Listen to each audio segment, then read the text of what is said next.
My dear students of 8th class, our today's daily assignment is related with change of exclamatory sentence into assertive sentence.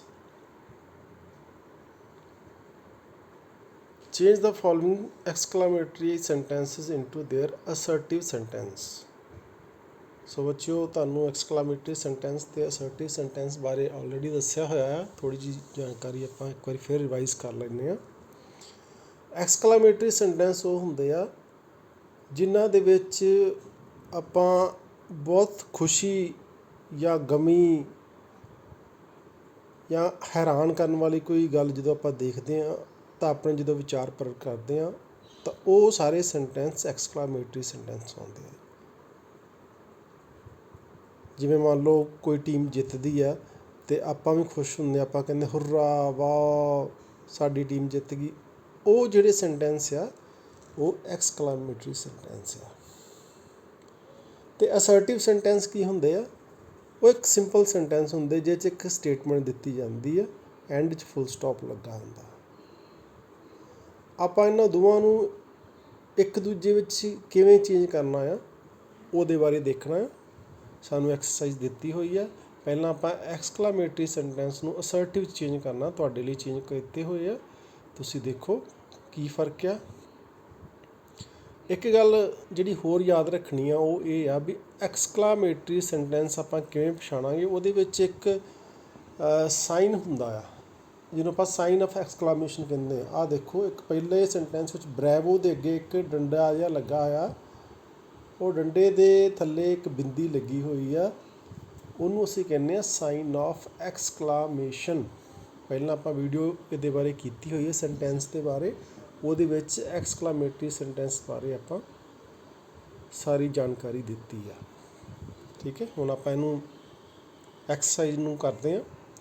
First sentence ਆ, ਬਰੈਵੋ you have done well.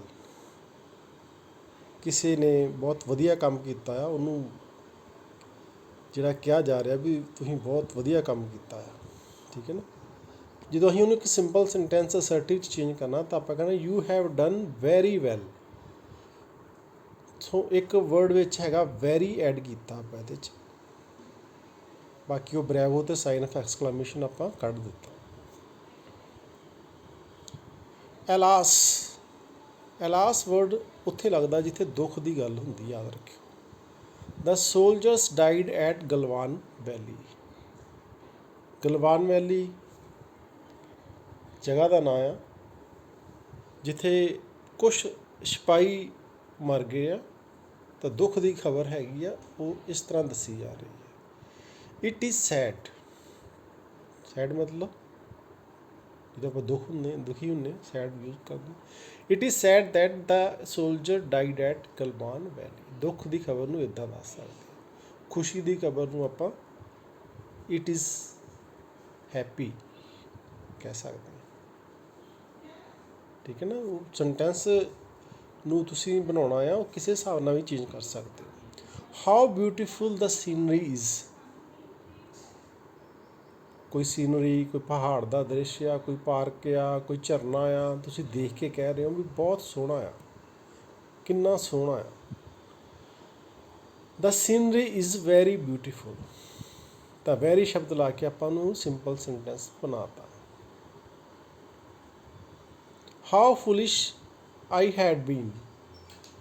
ਕਿੰਨਾ ਮੂਰਖ ਹਾਂ ਮੈਂ, ਇਹਨੂੰ simple ਬਣਾਤਾ ਆਈ had bean very ਫੁਲਿਸ਼। ਹੁਣ ਦੇਖੋ ਦੋ ਤਿੰਨ ਸੈਂਟੈਂਸ ਹੈਗੇ, ਉਹਨਾਂ ਦੇ ਵਿੱਚ ਵੈਰੀ ਵਰਡ ਜਿਹੜਾ ਯੂਜ਼ ਕੀਤਾ ਆਪਾਂ ਨੂੰ ਐਕਸਕਲਾਮੇਟਰੀ ਸੈਂਟੈਂਸ ਨੂੰ ਜਿਹੜਾ ਆ ਅਸਰਟਿਵ ਬਣਾਉਣ ਦੇ ਲਈ। ਵਾਟ ਆ ਡਿਜ਼ਾਸਟਰ ਦ ਅਰਥਕੁਏਕ ਇਜ਼। ਅਰਥਕੁਏਕ ਹੁੰਦਾ ਭੂਚਾਲ, ਭੂਚਾਲ ਨਾਲ ਕਿੰਨਾ ਨੁਕਸਾਨ ਹੁੰਦਾ ਆ। The earthquake is a big disaster.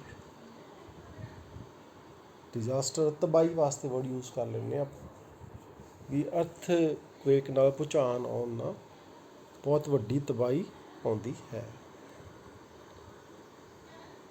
How stiff the paper is. Sign of exclamation ਲੱਗਾ ਹੋਇਆ ਹੈ। ਜਦੋਂ ਇਹਨੂੰ ਚੇਂਜ ਕਰਾਂਗੇ ਤਾਂ ਬਣੂਗਾ the paper is very stiff. ਤੁਸੀਂ ਦੇਖੋ ਮੋਸਟਲੀ ਸੈਂਟੈਂਸ ਨੂੰ ਕੋਈ ਫਰਕ ਬਹੁਤਾ ਹੈ ਨਹੀਂ ਗਾ, ਸਿਰਫ ਆਪਾਂ ਥੋੜ੍ਹਾ ਜਿਹਾ ਦਿਮਾਗ ਲਾਉਣਾ ਆ, ਉਹਨੂੰ ਸਿੰਪਲ ਸੈਂਟੈਂਸ ਦੇ ਵਿੱਚ ਅਸਰਟਿਵ ਵਿੱਚ ਚੇਂਜ ਕਰਨ ਲੱਗੇ। ਹੁਣ ਮੋਸਟਲੀ ਸਾਡੇ ਸੈਂਟੈਂਸਿਸ ਦੇ ਵਿੱਚ ਵੈਰੀ ਵਰਡ ਲਾ ਕੇ ਅਸੀਂ ਐਕਸਕਲਾਮੇਟਰੀ ਨੂੰ ਅਸਰਟਿਵ ਵਿੱਚ ਚੇਂਜ ਕਰ ਲਿਆ। May God reward this act of yours, ਪਰਮਾਤਮਾ ਤੁਹਾਨੂੰ ਤੁਹਾਡੇ ਇਸ ਕੰਮ ਦਾ ਕੋਈ ਨਾ ਕੋਈ ਇਨਾਮ, ਰਿਵਾਰਡ ਮਤਲਬ ਨਾ ਇਨਾਮ ਦੇਵੇਗਾ। ਦੋ ਤਰ੍ਹਾਂ ਚੇਂਜ ਕੀਤਾ ਇਹਨੂੰ, God reward this act of yours, ਇੱਕ ਇਹ ਆ, ਇੱਕ ਹੈ let the God reward this act of yours. ਤੁਹਾਨੂੰ ਜਿਹੜਾ ਸਹੀ ਲੱਗੂ, ਸੌਖਾ ਲੱਗੂ, ਉਹ ਕਰ ਸਕਦੇ। ਵਾਟ ਆ terrible storm it is, storm ਹੁੰਦਾ ਤੂਫਾਨ, ਟੈਰੀਬਲ ਹੁੰਦਾ ਭਿਆਨਕ, ਖਤਰਨਾਕ, ਕਿੰਨਾ ਭਿਆਨਕ ਤੂਫਾਨ ਇਹ ਹੈ। It is a very terrible storm, ਇਹ ਬਹੁਤ ਭਿਆਨਕ ਤੂਫਾਨ ਹੈ। ਵੰਡਰਫੁਲ, ਵੰਡਰਫੁਲ ਆਪਾਂ ਵਧੀਆ ਕੁਛ ਹੋਇਆ ਹੋਵੇ ਤਾਂ ਉਹਦੇ ਲਈ ਵੰਡਰਫੁਲ ਵਰਡ ਯੂਜ਼ ਕਰਦੇ। I have never scene anything like this earlier, ਮੈਂ ਇਸ ਤਰ੍ਹਾਂ ਦੀ ਚੀਜ਼ ਕਦੇ ਵੀ ਜ਼ਿੰਦਗੀ 'ਚ ਨਹੀਂ ਦੇਖੀ। It is matter of joy, joy word ਖੁਸ਼ੀ ਲਈ ਲੱਗਦਾ, ਜਿਵੇਂ ਸੈਡ ਦੁਖੀ ਲਈ ਲੱਗਦਾ ਨਾ, ਜੋਏ ਖੁਸ਼ੀ ਲਈ ਲੱਗਦਾ। It is matter of joy that I have never scene anything like this earlier. ਦੇਖੋ ਸਾਰਾ ਹੀ ਸੇਮ ਹੈ, ਸਿਰਫ ਆਪਾਂ ਐਡ ਕੀਤਾ it is matter of joy ਅਤੇ ਦੈਟ, ਬਾਕੀ ਪਿਛਲਾ ਜਿਹੜਾ ਸੈਂਟੈਂਸ ਆ ਉਹਦੇ 'ਚੋਂ ਸਾਰੀ ਗੱਲ ਚੁੱਕ ਲਈ। ਮੇ ਗੋਡ ਪਾਰਡਨ ਦਿਸ ਸਿਨਰ, ਪਾਰਡਨ ਹੁੰਦਾ ਮਾਫ ਕਰਨਾ, ਸਿਨਰ ਹੁੰਦਾ ਪਾਪੀ, ਜਿਸਨੇ ਕੋਈ ਪਾਪ ਕੀਤਾ। ਗੋਡ ਪਾਰਡਨ ਦਿਸ ਸਿਨਰ, ਇੱਕ ਤਾਂ ਇਹ ਹੋ ਗਿਆ। ਇੱਕ ਹੋਰ ਹੈ ਲੈਟ ਦਾ ਗੋਡ ਪਾਰਡਨ ਦਿਸ ਸਿਨਰ, ਦੇ ਦੋ ਤਰੀਕੇ ਤੁਹਾਨੂੰ ਦੱਸਦੇ ਕਿਵੇਂ ਕਰ ਸਕਦੇ ਹਾਂ। ਇਹ ਸੀ ਸਾਡੇ ਐਕਸਕਲਾਮੇਟਰੀ ਸੈਂਟੈਂਸ ਨੂੰ ਅਸਰਟਿਵ 'ਚ ਬਦਲਣਾ। ਹੁਣ ਉਲਟਾ ਆ, ਅਸਰਟਿਵ ਸੈਂਟੈਂਸ ਨੂੰ ਅਸੀਂ ਚੇਂਜ ਕਰਨਾ ਹੈ ਐਕਸਕਲਾਮੇਟਰੀ 'ਚ। ਹੀ ਇਜ਼ ਟਰੂਲੀ ਨੋਬਲ, ਉਹ ਇੱਕ ਬਹੁਤ ਨੋਬਲ ਇਨਸਾਨ ਹੈ। ਨੋਬਲ ਵਾਸਤੇ ਆਪਾਂ ਜਿਹੜੀ ਬਹੁਤ ਭਲਾ ਮਨੁੱਖ ਜਿਹੜਾ ਹੁੰਦਾ ਉਹਦੇ ਲਈ ਯੂਜ਼ ਕਰਦੇ ਹਾਂ।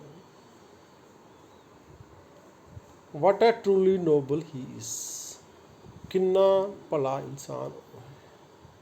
ਕੁਐਸਚਨ ਨਹੀਂ ਪੁੱਛਿਆ, ਇਹਨੂੰ ਹੈਰਾਨੀ ਨਾਲ ਦੱਸਿਆ ਗਿਆ। ਕਿਸੇ ਬੰਦੇ ਨੇ ਭਲਾਈ ਕੀਤੀ ਹੋਵੇ ਤਾਂ ਆਪਾਂ ਉਹਦੀ ਜਦੋਂ ਗੱਲ ਕਰਦੇ ਵੀ ਉਹ ਵਾਕਈ ਕਿੰਨਾ ਭਲਾ ਮਾਨਸ ਬੰਦਾ।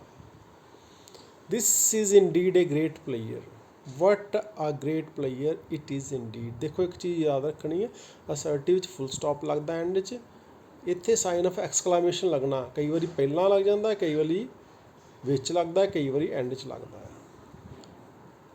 ਅਤੇ ਸਾਈਨ ਆਫ ਐਕਸਕਲਾਮੇਸ਼ਨ ਤੋਂ ਬਿਨਾਂ ਐਕਸਕਲਾਮੇਟਰੀ ਸੈਂਟੈਂਸ ਨਹੀਂ ਬਣਦਾ। ਡੰਡਾ, ਉਹਦੇ ਥੱਲੇ ਬਿੰਦੀ, ਉਹਨੂੰ ਆਪਾਂ ਸਾਈਨ ਆਫ ਐਕਸਕਲਾਮੇਸ਼ਨ ਕਹਿੰਦੇ ਹਾਂ। It is very kind of you to help him like that, how kind of you to help him like that. ਇਹਦੇ ਵਿੱਚ ਉਹ ਲਾਸਟ ਵਿੱਚ ਫੁੱਲ ਸਟਾਪ ਲੱਗਾ ਆ, ਬਟ ਉਹ ਸਾਈਨ ਆਫ ਐਕਸਕਲਾਮੇਸ਼ਨ ਆਉਣਾ ਸੀਗਾ, ਪ੍ਰਿੰਟਿੰਗ ਮਿਸਟੇਕ ਰਹਿ ਗਈ ਆ, ਅਤੇ ਤੁਸੀਂ ਉੱਥੇ ਦੈਟ ਤੋਂ ਬਾਅਦ ਸਾਈਨ ਆਫ ਐਕਸਕਲਾਮੇਸ਼ਨ ਲਾ ਦਿਓ। ਆਈ ਵਿਸ਼ ਆਈ ਵਰ ਯੰਗ ਅਗੇਨ, ਮੈਂ ਵਿਸ਼ ਕਰਦਾ ਹਾਂ ਕਿ ਮੈਂ ਦੁਬਾਰਾ ਯੰਗ ਹੋ ਜਾ, ਜਵਾਨ ਹੋ ਜਾ। ਇਹ ਅਸਰਟਿਵ sentence. O I wish if I were young again.